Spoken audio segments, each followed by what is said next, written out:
एक छोटी सी कहानी सुनिए। ईसा मसीह मार्ग पर जा रहे थे। उन्होंने देखा कि कुछ लोग एक महिला को पत्थर मार रहे हैं। उन्होंने इसका कारण पूछा तो लोग बोले, यह युवती चरित्रहीन है और इसलिए दंड की अधिकारी है। ईसा मसीह गंभीर होकर बोले, यह ठीक है कि व्यभिचार पाप है, परंतु दंड देने का अधिकारी वही व्यक्ति हो सकता है जिसने स्वयं अपने जीवन में कोई पाप न किया हो। ईसा मसीह के ये वचन सुनकर सभी व्यक्ति वहाँ से धीरे धीरे निकल गए। तब ईसा मसीह ने उस युवती से कहा, बेटी, चरित्र जीवन का सबसे महत्वपूर्ण गुण है। यदि कोई भूल हो गई हो तो उसे सुधारो और अपना शेष जीवन सदाचार में लगाओ। वह युवती ईसा मसीह के सम्मुख नतमस्तक हो गई। नमस्कार मित्रों, आज आप लोगों के लिए बहुत ही उपयोगी लेख लेकर उपस्थित हैं। आज का लेख है, आवश्यक है पारिस्थितिकीय तंत्र का संतुलित रहना। मित्रों, धरती सभी जीवों की धरणी है, अर्थात वह हम सभी को जन्म देती है, हमें धारण करती है, हमारा पोषण करती है और अंत में हम सबको अपने में समा लेती है। धरती की कोख से जन्मे सभी जीव एवं वनस्पति अपने अपने ढंग से अपने जीवन चक्र का संचालन करते हैं और उसी के अनुरूप पारिस्थितिकीय तंत्र को भी संतुलित रखते हैं। प्रत्येक जीव एक दूसरे से भिन्न होते हुए भी पारिस्थितिकीय तंत्र के माध्यम से एक दूसरे से गहराई से जुड़ा हुआ है और एक दूसरे को प्रभावित भी करता है। धरती पर सभी कार्य समय पर होते हैं। निर्धारित समय पर वर्षा आती है, निर्धारित समय पर गर्मी आती है और निर्धारित समय पर ही ठंड अपने पांव पसारने लगती है। इसी कारण सभी ऋतुओं का अपना अपना विशिष्ट महत्व है। वर्षा ऋतु अपने आप में सुहानी ऋतु है। इससे न केवल भूमि तृप्त होती है बल्कि तन मन भी तृप्त होते हैं। विशाल घने काले बादल पानी को वाष्प बनाकर आकाश में उड़ाते हैं और जब ये बरस पड़ते हैं तो सूखी धरती, प्यासे जीव जंतु सभी जल से सराबोर हो उठते हैं।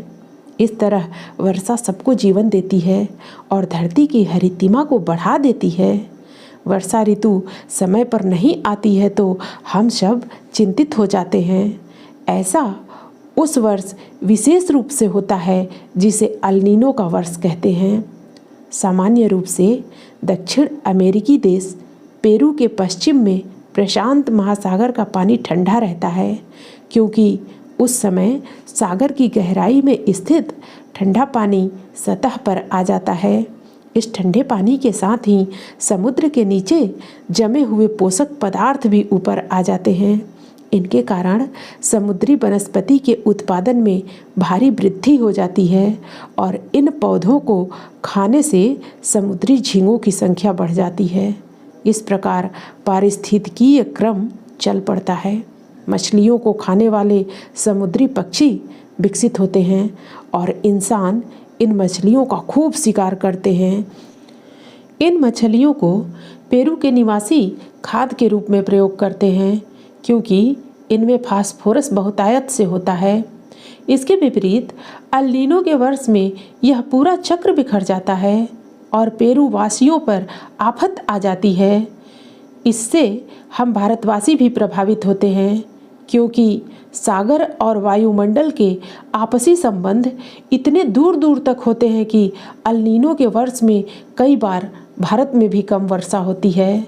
इस तरह प्रकृति का चक्र चलता रहता है और वह पादप वनस्पति एवं जीवों के विकास के संसाधन जुटाती चली जाती है। माना जाता है कि साइनोबैक्टीरिया, जो प्रकाश की ऊर्जा का अवशोषण करता है, 3.5 अरब वर्ष पहले पृथ्वी पर प्रकट हुआ था, जबकि वर्तमान में पाए जाने वाले मतव्याहारी पनकौवे मात्र 20 करोड़ वर्ष पूर्व ही जन्मे थे। इस लंबी अवधि में जीव जगत की विविधता फलती फूलती रही है। विभिन्न पारिस्थितिकीय तंत्रों में ऑक्सीजन और फास्फोरस जैसे पदार्थों और ऊर्जा के चक्र अधिकाधिक समृद्ध होते रहे हैं। पारिस्थितिकीय तंत्र में विकास का यह क्रम प्राकृतिक चयन की प्रक्रिया के कारण ही संभव हो पाता है। कुछ नया कर गुजरने की क्षमता ही प्राकृतिक चयन में सफलता की कुंजी है। प्रशांत महासागर में यह प्रक्रिया अनेक रूपों में संपन्न हुई और इसी कारण न केवल प्रशांत महासागर में बल्कि अन्य महासागरों में भी जीव एवं वनस्पतियों की नई नई प्रजातियां विकसित होती चली गईं। माना जाता है कि लगभग 4.25 अरब वर्ष पूर्व समुद्र की गहराइयों में ऐसे जीव प्रकट हुए जो हाइड्रोजन, लौह, गंधक के यौगिकों के अणुओं की ऊर्जा का दोहन कर सकते थे। ऐसा होने का स्पष्ट प्रमाण तो नहीं मिलता है, लेकिन 3.5 अरब वर्ष पूर्व प्रकाश को ऊर्जा का स्रोत बना सकने वाले साइनोबैक्टीरिया फलने फूलने लगे थे, जिसके आधार पर वर्तमान पारिस्थितिकीय तंत्र के विकास की संभावना को बल मिलता है। धरती पर जब वनस्पति जगत का विकास हो रहा था तो सबसे बड़ी समस्या थी परावैंगनी किरणें।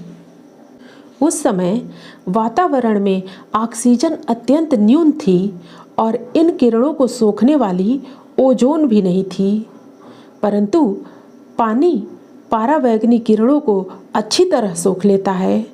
अतः ऐसी गहराई में प्रकाश की ऊर्जा का दोहन संभव था जहां परावैंगनी किरणों से मुक्त प्रकाश पहुँचे। इसे कुदरत का करिश्मा ही कहना चाहिए कि ऐसे स्थानों पर साइनोबैक्टीरिया फलने फूलने लगे और क्लोरोफिल युक्त बैक्टीरिया इन अवशेषों पर जमने लगे। इस प्रकार 3 अरब वर्ष तक विकास की अवस्था इसी तरह बनी रही। इन क्लोरोफिल युक्त बैक्टीरिया के द्वारा ऑक्सीजन के उत्पादन के कारण हवा और पानी में ऑक्सीजन की मात्रा बढ़ती गई और उसके कारण विभिन्न जीव प्रजातियों का विकास संभव हो सका। शर्करा सभी जीवधारियों की ऊर्जा का आधार है। ऑक्सीजन का उपयोग किए बिना ग्लूकोज के एक अणु से जितनी ऊर्जा मिल सकती है, उससे 15 गुना ऊर्जा तब मिलती है जब ऑक्सीजन का उपयोग किया जाए। परंतु ऊर्जा के दोहन में ऑक्सीजन का उपयोग करने के लिए नई रासायनिक प्रक्रियाओं की आवश्यकता थी। ऑक्सीजन के मिलने से बैक्टीरिया से बड़े आकार के और अधिक जटिल संरचना वाले जंतुओं के बनने की राह आसान हो गई। ये एक कोशिकीय जीव चाबुकनुमा तंतुओं की सहायता से पोषक पदार्थ के कणों को अपनी ओर खींच सकते थे। यही नहीं, इनमें से कुछ जंतु तैर सकते थे और बैक्टीरिया वनस्पतियों और अन्य जंतुओं का शिकार भी कर सकते थे। वैज्ञानिकों के अनुसार यह घटना 60 करोड़ वर्ष पहले घटी। इसके बाद सनै सनै बहुकोशिकीय जंतुओं का जन्म हुआ। इन जंतुओं ने अपनी शारीरिक सुरक्षा के लिए अपने शरीर को कांटों से आच्छादित कर लिया और भीतर अस्थि कंकाल एवं बाहर सुरक्षा कवच का निर्माण कर लिया।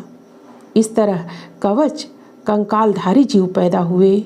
इसके पश्चात स्पंज पैदा हुए जिनके शरीरों पर छेद होते हैं और शरीर अंदर से खोखला होता है। ये एक ही स्थान पर स्थिर रहकर भोजन के कणों को पानी के प्रवाह के द्वारा अवशोषित कर लेते हैं। समुद्र के नीचे बड़ी मात्रा में संचित भोजन कण है। इन्हें ग्रहण करने के लिए ऐसे शरीर की आवश्यकता थी जिसमें सिर, धड़, पूंछ, मांसपेशियां और मस्तिष्क हो।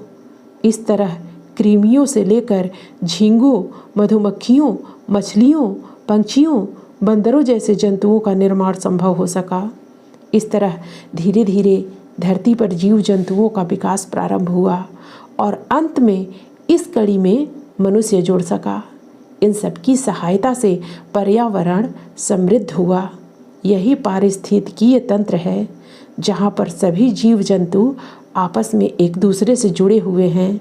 बढ़ती हुई स्वार्थ वृत्ति के कारण मनुष्य आज इस बात को भूल गया है कि वह इतने लंबे वर्षों के इतिहास में जुड़ी एक कड़ी मात्र है जिसका अस्तित्व उसके पहले आए अनेकों प्राणियों के अस्तित्व के बगैर संभव नहीं था। आज इंसान को प्रकृति का एक अंग बनकर इस पारिस्थितिकीय तंत्र को समृद्ध करने का प्रयत्न करना चाहिए, तभी वह स्वयं को मिले इस महत्वपूर्ण स्थान के साथ न्याय कर सकेगा।